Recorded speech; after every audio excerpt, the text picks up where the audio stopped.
Hello, everyone. Welcome to the Mike Armstrong podcast show. And this afternoon, I'm joined by Mark Williams, who's a management consultant from Wyden Limited.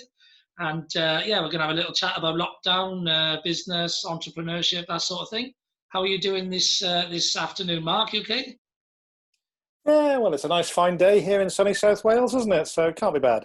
Yeah, it's always a plus when the sun's shining. It doesn't happen very often. Absolutely. A similar Absolutely.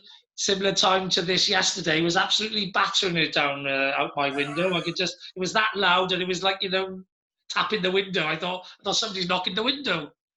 Yeah, well, it could have been that. I think we probably had. I'm little bit further east from you. I think we probably had it during the night, and that with the army manoeuvres that seemed to be going on in the local army station kept me awake most of the night. But there we go. Oh, fair enough, fair enough. And tell us a little bit about, for my audience, etc. Tell us a bit about, what your business does and what management consultancy, what that entails and what you like to do with your clients, etc.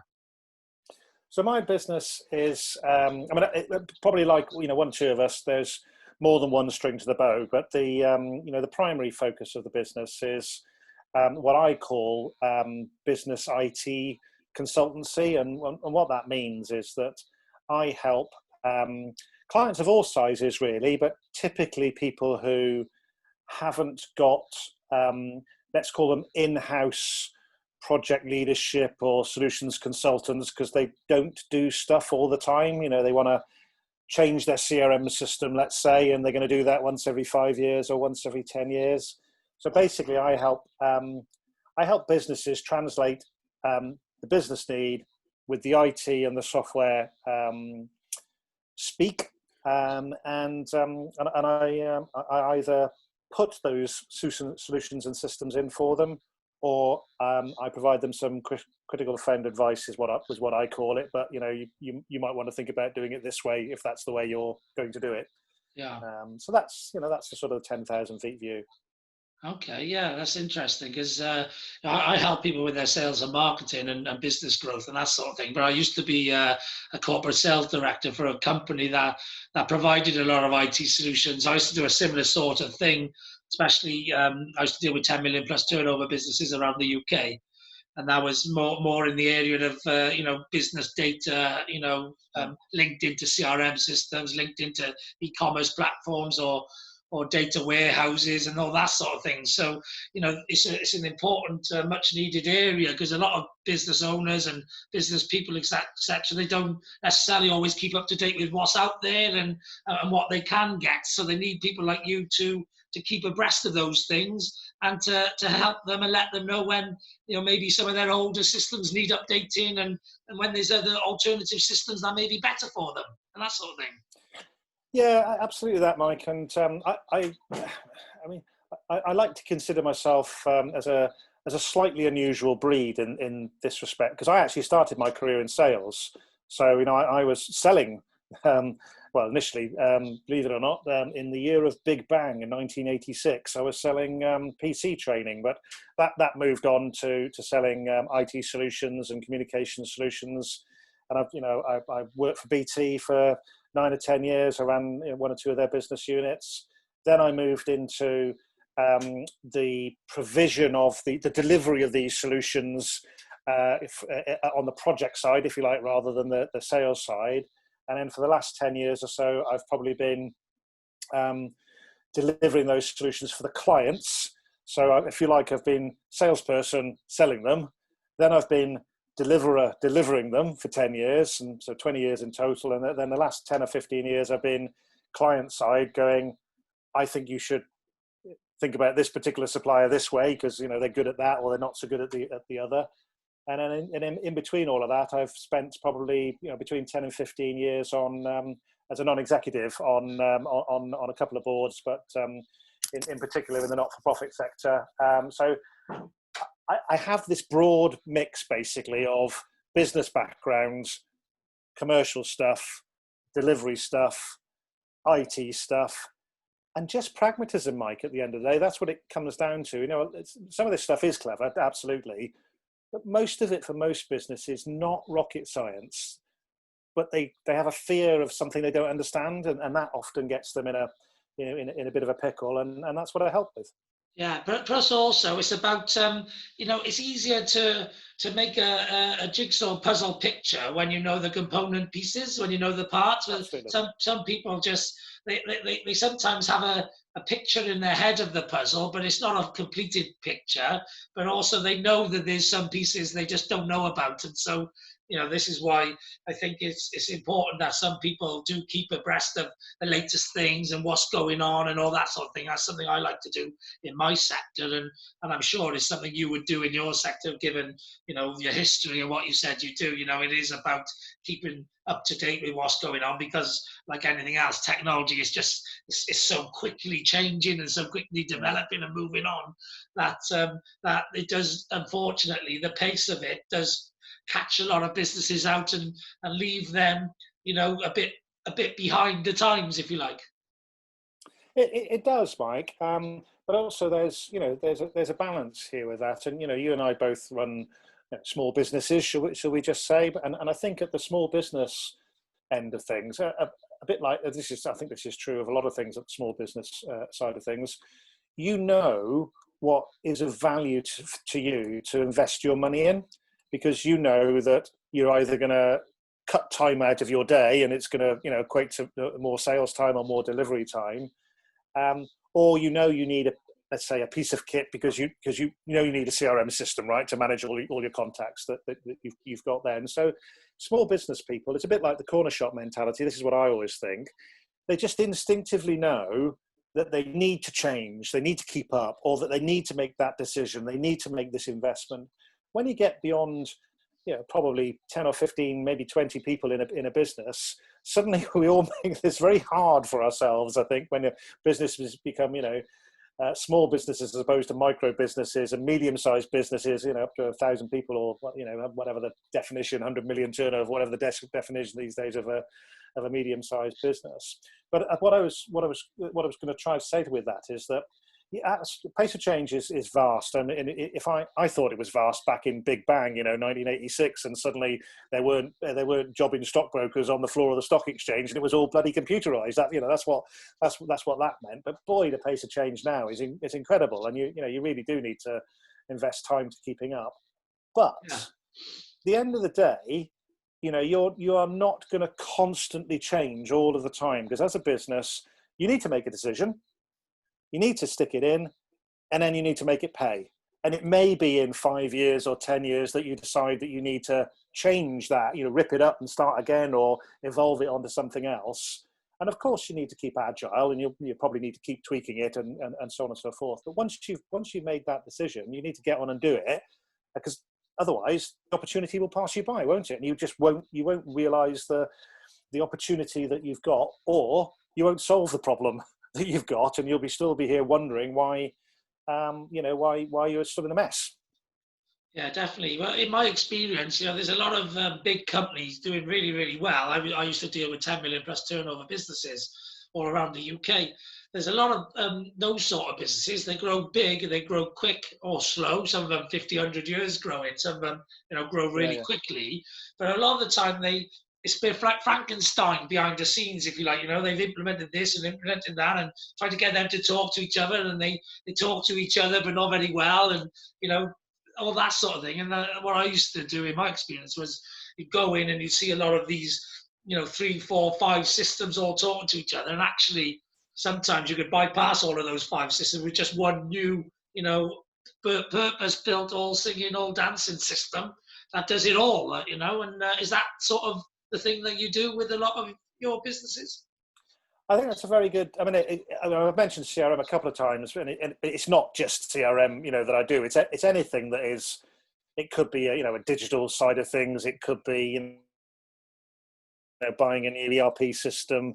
I tend to focus on those things that are business change impact, process change impact, and technology impact. So the combination of those 3 things is my skill, if you like, translating between all of those 3 areas and making it happen.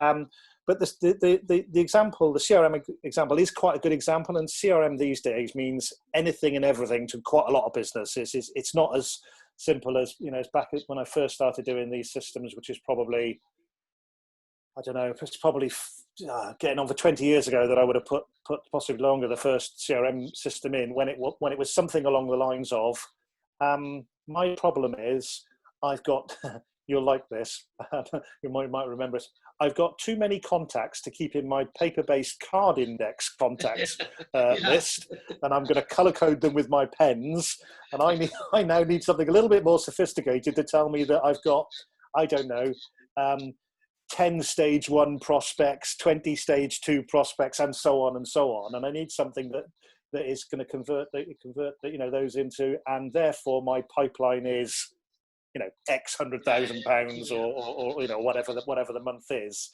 And that's clearly the history of CRM systems. But these days, they encompass billing.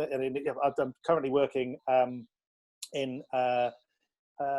currently working for the RCN, which is fantastic, and it's lovely to be involved in probably one of the organisations that is most on the front line, in this situation that we live in the COVID world at the moment. And the RCN, Royal College of Nursing, they provide assistance to 450 odd thousand nurses. In the UK, and it's lovely to be involved in something that's making a difference to nurses and make, at the end of the day, ultimately making their lives a bit easier.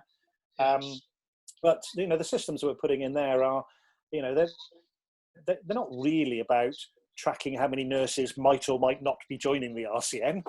They are doing that, but that's not really what they're about. No, they're about making sure that those nurses are offered the right education, how they can upskill. If dare I say it, if the nurse has a problem, they've been maybe there's been some sort of suggestion of an issue in their working environment. Well, they go to their union, and the RCN is the union in this case, and they say, look, would you represent me in my case against my employer? And helping the member, the nurse, through that, which is one of the things we're doing. We're building a new case management system. It's one of the things we're doing, and it's great to see that we should be able to do that quicker. We should be able to get more information out to the nurses than they've been able to do it, before. I mean, we haven't delivered it yet, but that's we're in part way of that delivery. But it is. It's vast what people are wanting to do with so-called CRM systems today, which is probably what I was looping back to in a roundabout way. Yeah. Well, back then when you talked about CRM systems, I remember I was working for CreditSafe, a credit reference agency. I'm talking about 2002. And we were using Goldmine. Goldmine is a CRM system, so that was an early. Put that in. Yeah, that was an early system at the time, and again, we developed over time into one of those companies that had all of Goldmine and Sage and Access and all these different systems sort of communicating with each other, but they didn't always do everything you wanted them to do in the Frankenstein way that they were created, and often at some point when you realize that you put up with it for a while, and then when you realize the pain point is getting bigger and bigger and whatever, that's the time to give you a ring and say, okay, I can't deal with these pain points anymore. Is there something on the market that is one system that does the three functions?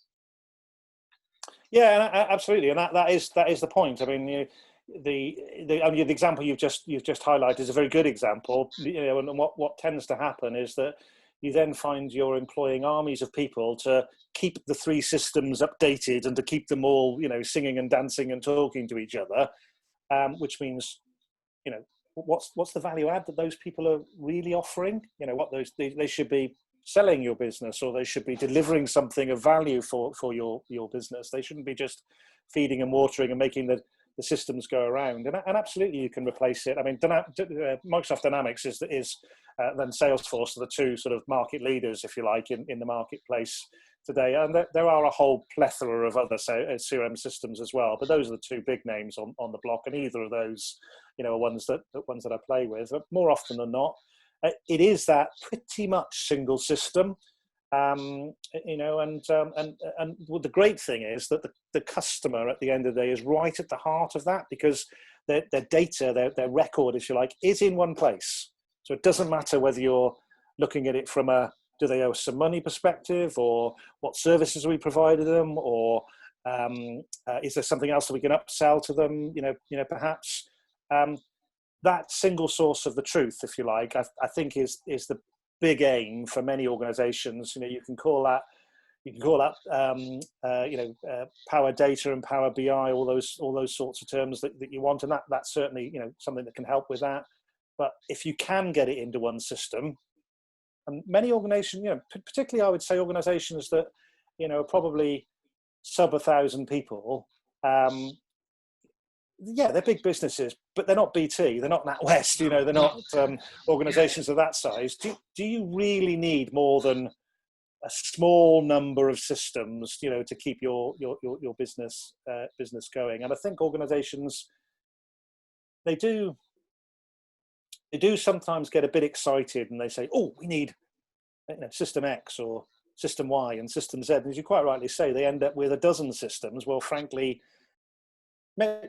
perhaps not one is achievable, but certainly a much smaller number is achievable, and ideally one. And certainly for an organisation of 50, 100 to a couple of hundred people, then your big operating system, your big operating model system, why do you need it to be any more than one? You probably don't. You might need a couple of peripheral systems, but the main one, just one. And you don't need Sage, and you don't need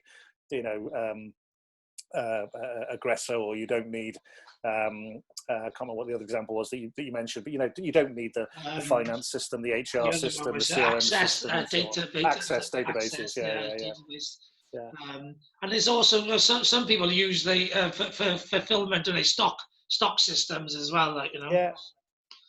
So often, so that whole just in time type stuff, and obviously, to some degree there, we're talking about, either distribution type organizations who are, the warehouses, or the big distributors, and indeed then into we don't have quite so many manufacturers left in this country any longer, but there's still plenty of them about.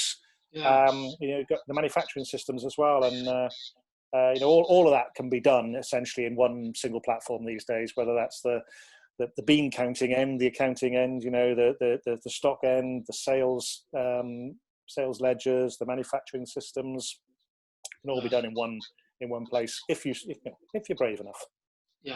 Yeah, definitely. And was GDPR and all of that good for you? I imagine that was probably quite a busy time, was it? Yeah, data is it's quite funny, because data is, at the end of the day, data is at the heart of pretty much everything that I do.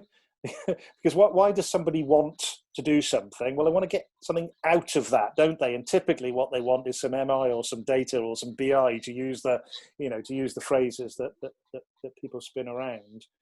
And so for me, data, bizarrely, I used to be the data protection officer for a law firm a few years ago, when I ran IT for a law firm.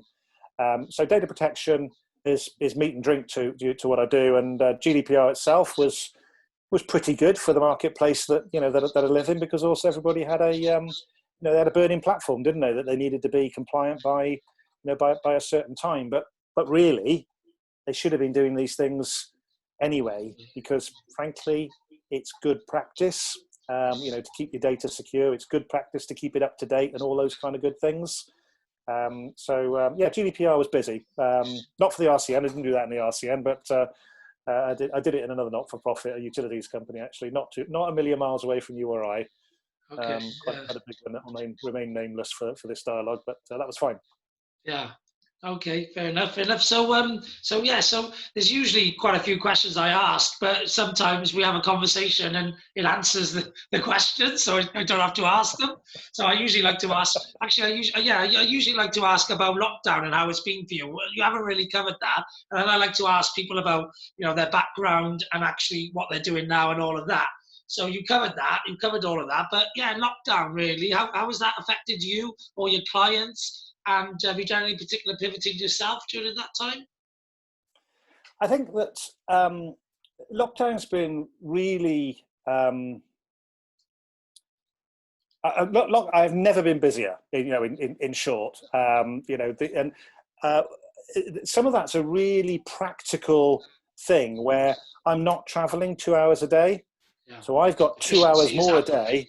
day that I can use. Yeah, it's as simple as that. And no disrespect, in one of the hours a day, I might well have been listening to one of your podcasts back and forth in the car on on the way home. But I'm finding other time to do that. But in reality now, you're not traveling from 8 till 9 and 5 till 6, so to speak. You're at your desk near enough from 8 o'clock in the morning, and you finish near 6 o'clock at night, and so you've got 2 extra hours a day, and that means you've just got more capacity to deal with stuff. I think probably like everybody else, you find that I've worked from home for about 15 or 20 years, but I've never worked at home 5 days a week, for 5.5 months or whatever it is. I've always gone somewhere, probably 3 or 4 And times a also, week. And the people you were working with weren't from home. So that's no, the absolutely. difference with lockdown. That's what's made the difference to me, is that everyone's on the same playing field. Absolutely. I think that's the, so when I kind of thought you might ask me a question about lockdown. And I was thinking, well, how do I answer this question? Because the fact is that it's been great, as odd as that sounds, because I've been working bloody hard, primarily for the RCN, done a couple of other things as well, and I feel like I've been helping UK, if you like, deal with the crisis, albeit it's deal with how things will be in the future rather than how things will be today. Because my world isn't dealing with their business as usual. My world is dealing with where they want to get to. So I deliver the project for what becomes their business as usual. But what is different, of course, as you quite rightly say, is that everybody else is now on Zoom or Teams or Hangouts or whatever variant, Slack, whatever variant of it might be, and no longer do people say, well, I need you at that meeting, because they have no choice, right? They can't actually get you at the meeting. And I think going forwards, this is one of the things that I think is really interesting. I actually think that both client and supplier, so talking about me and my clients, will both be better off, because I won't need to charge them the same fee, if you like, because I can probably handle more projects at the same time, and I'll be able to say, I'll do 3 days a week for one client and 3 days a week for another client. You can do a deal, or if people are worrying about budget, you can knock it down a bit because it's not taking you as much time. So absolutely, it's not taking me as much time. And and I can multitask much more easily than previously, and so I probably earn a bit more because I've got that extra 2 hours a day that I can do with something with in theory. That's a day and a half a week, in the round, and none of us frankly work 7 hours a day anyway, do we? All work a fair bit longer than that anyway. But from the client's perspective, they don't have to hire me for 5 days a week anymore. They can say, do you know what, Mark, actually, we want to buy 50 days from you, or 10 days, or 100 days, or whatever, and we want them spread over a period of time. And working from home, it's much easier, to work your diary out and go, okay, I'm going to do virtually 2 days with that client this week and 1 day with another client. And so that's how I think the market will go, going forward. So it's not what I'm hoping for, but I'm anticipating that the clients will simply say, well, actually, because of the technology and because we've just spent 6 months, and frankly, most clients are going to spend another 3 or 6 months doing something not dissimilar to what we're doing at the moment. They may have the odd few days in the office, but I think most people in my world anyway, the project type world, there's no need to be in an office. You can, let me tell you this, right? We went live with a 800 user system in the middle of when did we go? In the middle of June with the RCN.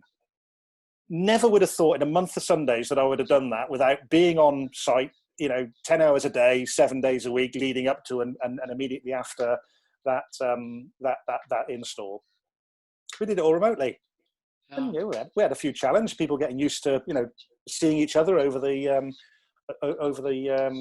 video, but it was great and it was fine. And so I think the client's perception, effectively is changing to, well, actually, we don't need to waste this time. We can actually concentrate the time and we can get more from it. So that's my experience of lockdown, and I guess that's what I'm part anticipating, part hoping it'll happen, because I think it'll be better for me, and I think it'll be better for the clients. Yeah, well, I actually think as once this recession gets out of the way, once the dead word that can't operate under the new circumstances is removed, and everything starts growing again and stabilising and growing, I think there's going to be a boost to the economy because of the extra efficiencies that have been found in everybody's working day. Yeah, I mean, necessity is the mother of invention, isn't it? At the end of the day, and I think that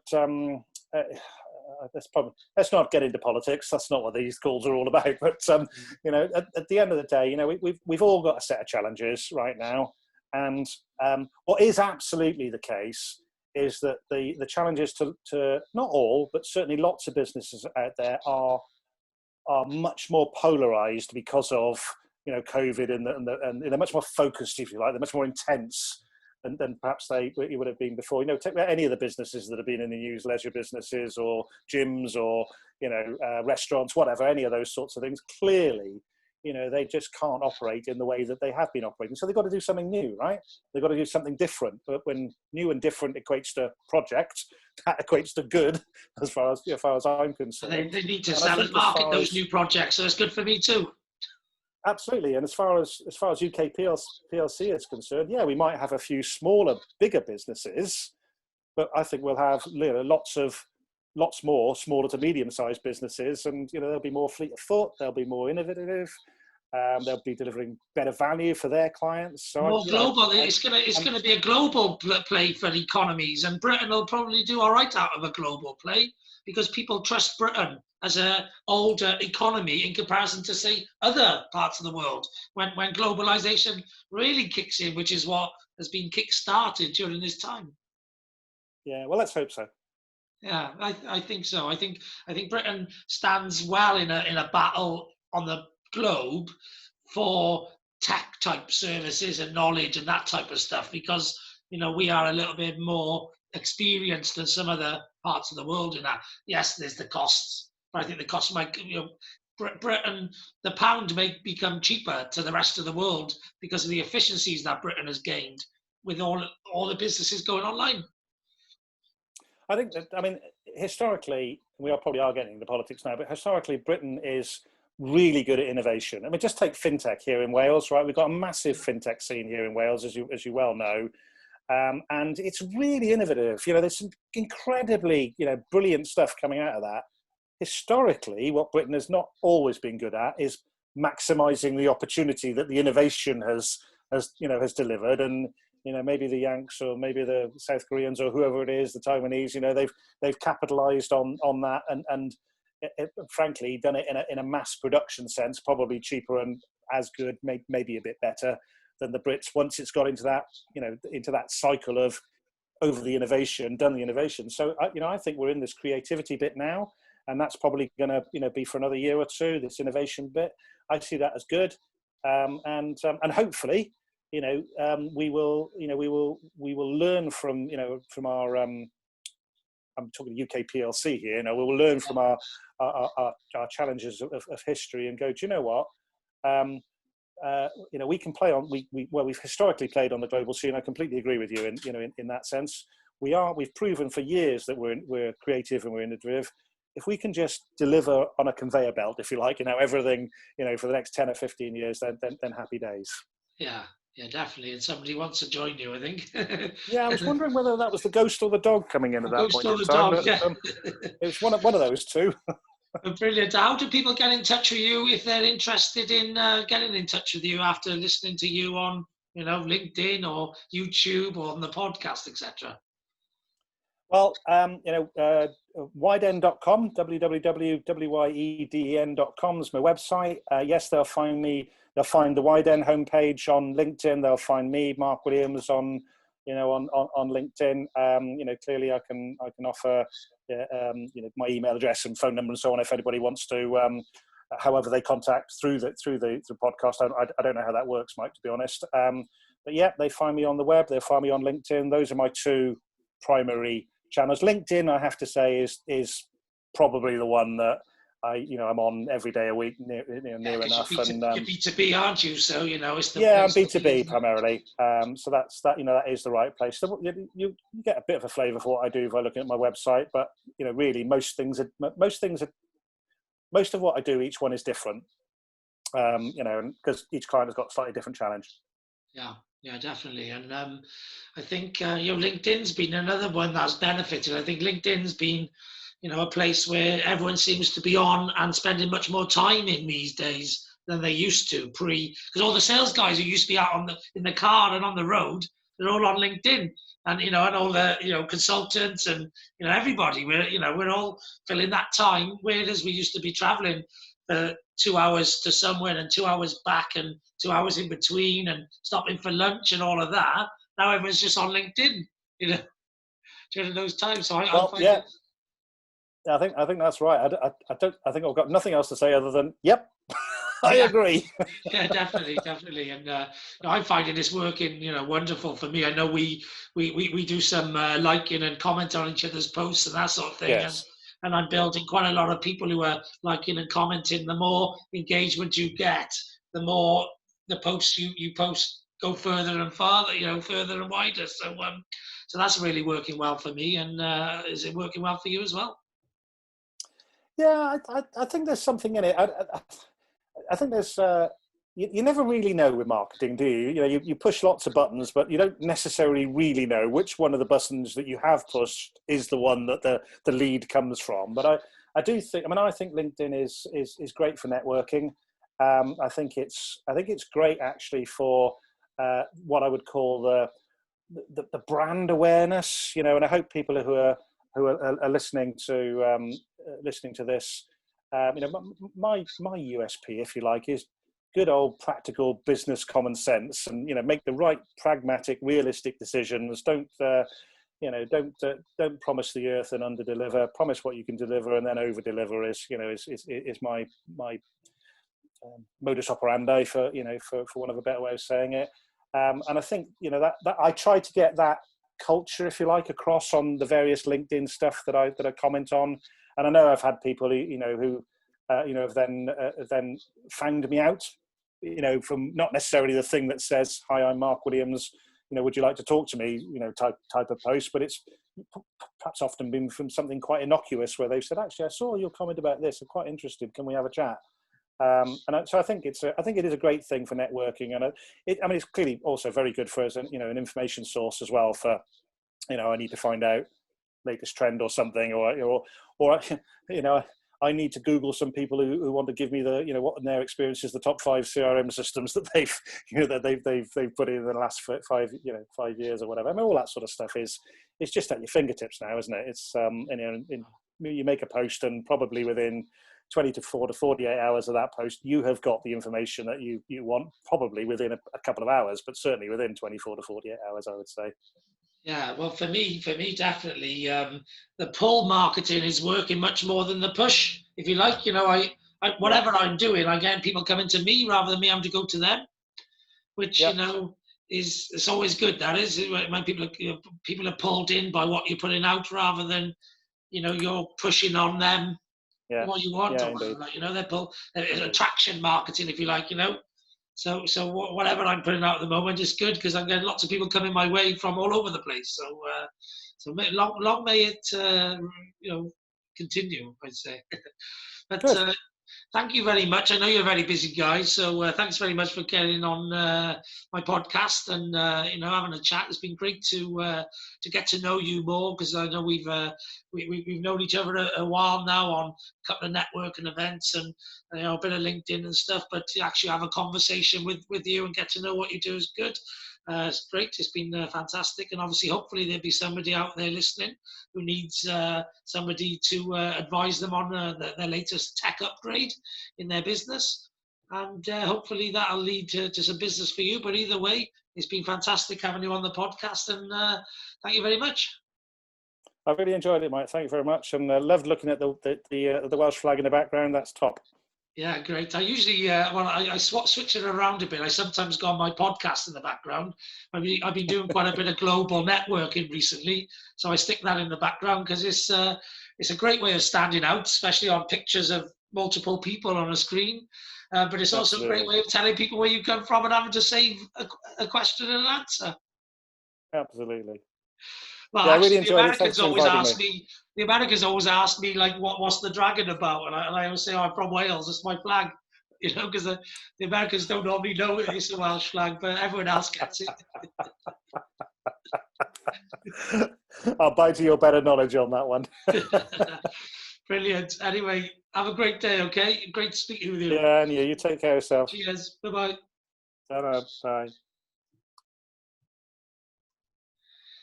And there's nothing else left for me to say other than have a great day. I know I will. And thanks very much for listening. Cheers. Bye-bye.